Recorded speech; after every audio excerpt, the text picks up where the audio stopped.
दोस्तों, भारतीय संविधान का आर्टिकल 356 राष्ट्रपति को किसी राज्य में राष्ट्रपति शासन लगाने का अधिकार देता है।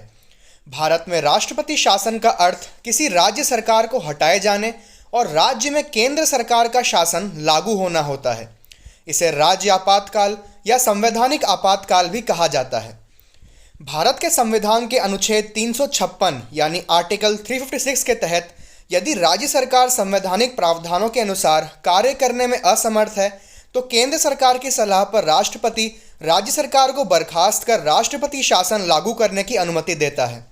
ऐसा होने पर राष्ट्रपति की अनुमति से केंद्र सरकार राज्य मशीनरी का प्रत्यक्ष नियंत्रण अपने हाथ में ले सकती है। दोस्तों, राष्ट्रपति शासन कब लागू किया जाता है? इसका उत्तर भी आर्टिकल 356 के अंदर ही मिलता है।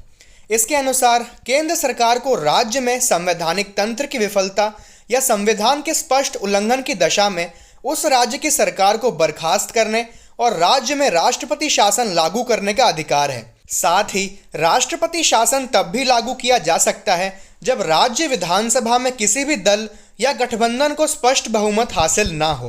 राष्ट्रपति शासन किन परिस्थितियों में लागू किया जाता है, चलिए उसके बारे में भी बात करते हैं। राज्य में संवैधानिक ढांचा पूरी तरह से ध्वस्त हो गया हो तब राष्ट्रपति शासन लगाया जा सकता है। इसके अलावा राज्य सरकार अपने संवैधानिक दायित्वों का निर्वाह करने में विफल रहे, राज्य सरकार शांति व्यवस्था बनाए रखने में विफल रहे, विधानसभा चुनाव में किसी भी पार्टी को स्पष्ट बहुमत ना मिले, सबसे बड़ा दल सरकार बनाने से इनकार कर दे, सत्तारूढ़ गठबंधन बिखर जाए और सदन में अपना बहुमत खो दे, युद्ध, महामारी या प्राकृतिक आपदाओं जैसे अपरिहार्य कारणों से चुनाव स्थगित हो जाएं, विधानसभा गवर्नर द्वारा तय समय में मुख्यमंत्री के तौर पर किसी नेता को ना चुना जाए या चुनाव आयोग प्रमाणित करे कि राज्य में चुनाव नहीं हो सकते। इन कारणों से किसी भी प्रदेश में राष्ट्रपति शासन लगाया जा सकता है। दोस्तों, आर्टिकल 356 लागू होने के बाद राज्य का शासन विधानसभा के बजाय राज्यपाल के हाथों में आ जाता है, जिसे केंद्र की सलाह पर राष्ट्रपति मनोनीत करते हैं। यानी राष्ट्रपति शासन लागू होने के बाद केंद्र के प्रतिनिधि के तौर पर राज्यपाल राज्य का शासन चलाता है। राष्ट्रपति शासन लागू होने के बाद राज्य में मुख्यमंत्री का पद खाली हो जाता है और निर्वाचित मंत्रिमंडल कोई भी काम नहीं कर सकता।